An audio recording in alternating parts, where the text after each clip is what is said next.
Back once again, Jack in the Box Office returns. WMBD's Jack Mazikas joins us to tell us what movies we need to be on the lookout for. Jack.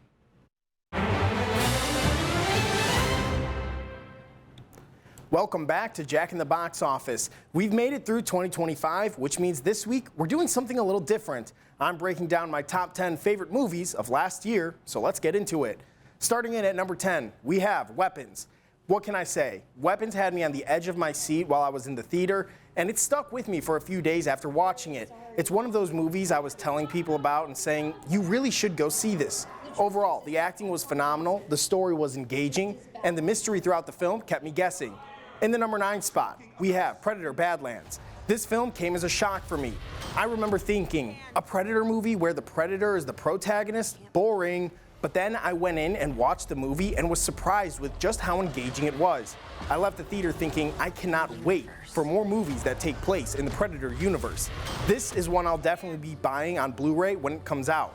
Coming in at number 8, we have The Long Walk. Now, The Long Walk was an incredible film from start to finish. What could have easily been a boring movie centered around a group of characters walking turned out to be one of the most inspiring and emotional movies of the year for me.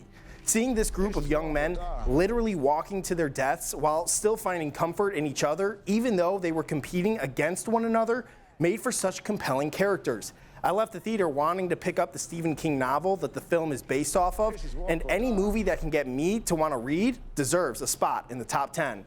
Coming in at number 7, we have Wicked: For Good. What can I say? I'm a sucker for a good musical, and Wicked is not only a good musical, but a great film.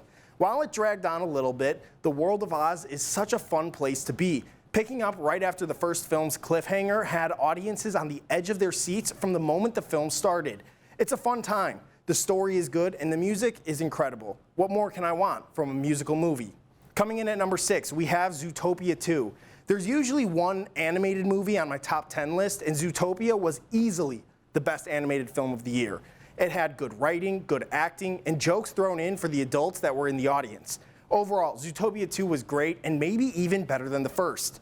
Coming in at number 5, we have Thunderbolts. No surprise here, if you know me, you know I love my Marvel films, and this one surprised me the most this year.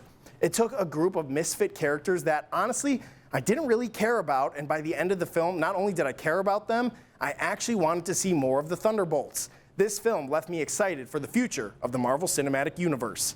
Coming in at number 4, we have the newest release on this list, Avatar: Fire and Ash. James Cameron is a masterful director. We've known this for the last 2 decades.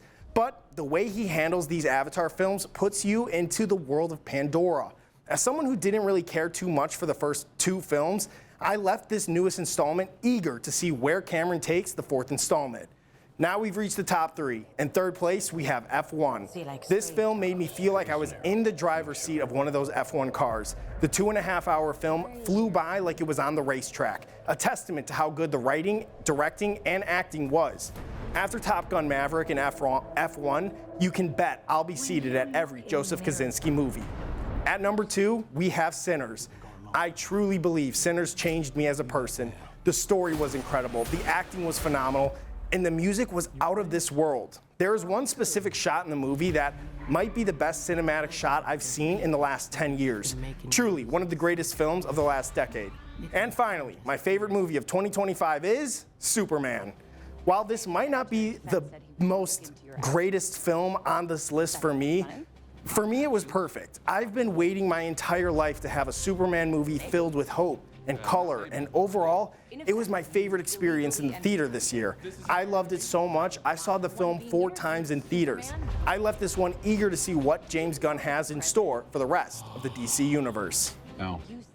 And that's my top 10 list for 2025. It truly was a great year for movies, and I can't wait to see where 2026 brings us. For now, thanks for joining me in the box office. I'm Jack Mazikas, and I'll see you at the movies.